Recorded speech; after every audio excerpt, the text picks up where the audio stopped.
Welcome to 3 Keys for Emotional Power. I'm going to spend the next, 10 minutes or so giving you a little bit of a thumbnail point of view about this entire program. A program that I have brought to, in some ways, thousands of people over the years with all the programs that I've taught, because everything that I teach is about getting to a place of emotional health and emotional freedom, and the skill set that is being offered in this program is the culmination of all my years of personal practice and study.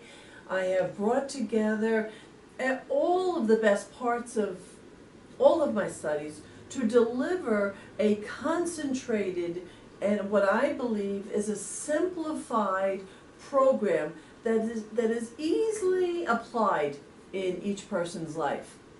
And to call it a skill set is really the fair thing, because most of us enter life and we're not really taught how to handle our emotions, at least most of us. Maybe you're the one lucky person who was given license to be angry or taught how to handle your emotions in a healthy way. Most of the rest of us, not so much. I wish that that it wasn't true, but as far as I can see, that most people, by the time they get into their 40s, the 20s, where most of us, not all of us, are barely awake. We're out there trying to find out who we are in life and working to find our career and to start a family. And in the 30s, we get that going, and then all of a sudden there's like residual that starts to build up, because we've been so busy just taking care of our lives and taking care of our families' lives. And then somewhere in our 40s, somewhere about there, some of the drag from our youth, some of the drag from some of the mistakes maybe that we've made, which is forgivable, some of the drag from the lack of training that we've had in our life and life situations begin to have its way with us. So I find that that's about an age where we start to look and say, oh boy, what's going on here? And actually, if you are asking yourself that question, you're ahead of the curve, because there are numerous people walking around in their physical body totally unaware that they have a choice to not be at the mercy of their emotions and their pain and their suffering and their upset. Most people don't realize that. And this is so because you can see in the world all around us, you see the pain, the unrest. When you get down to the very fine nitty-gritty, we are all, individually and collectively and as societies, reacting to what we can't handle, what is causing us pain.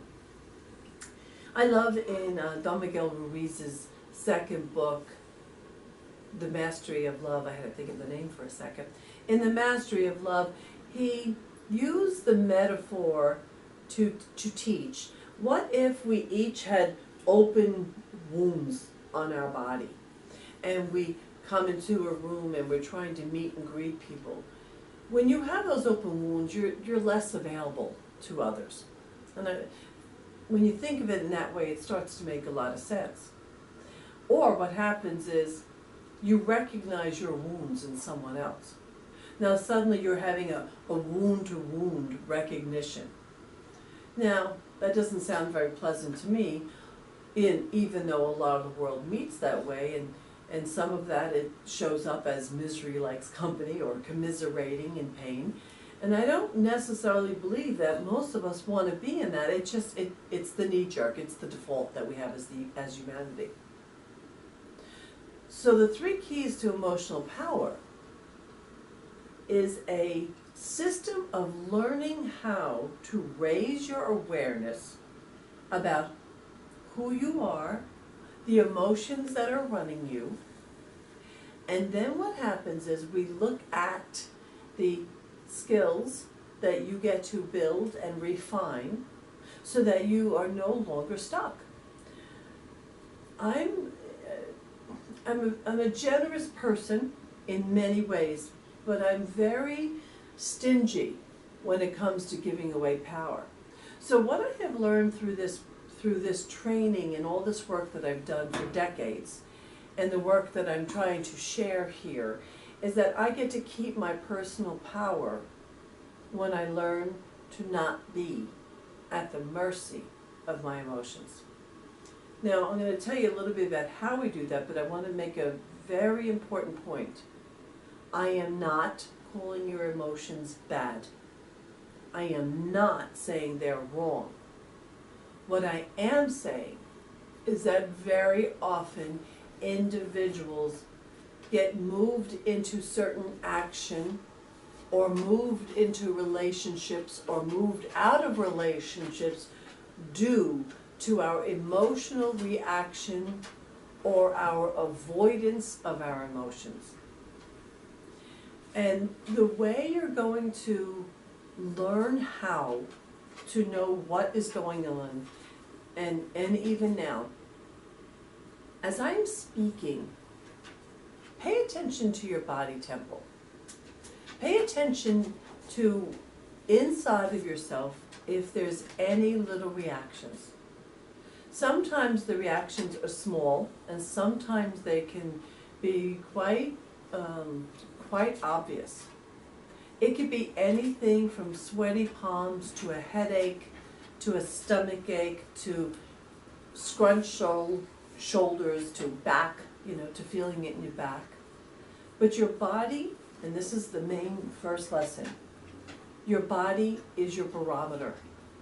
It is not, it is meant to be read to tell you where in your life you have to look to heal the things that are running you, like an unwanted virus in a computer. Okay? You have your regular computer programs, and you got your virus running underneath.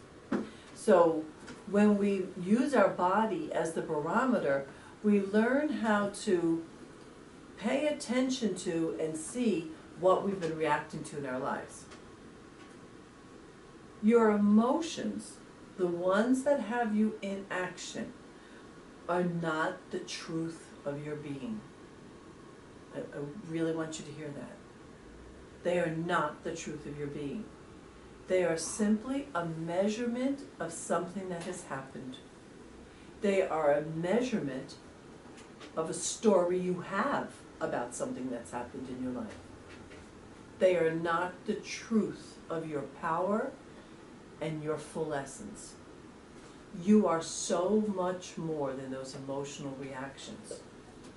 So what I teach my students very often is a very simple little, well, a number of simple ideas. Number one, when something starts to happen, when you feel something and it grabs hold of your attention, pay attention right away and say to yourself, this is not my truth. This is not my truth.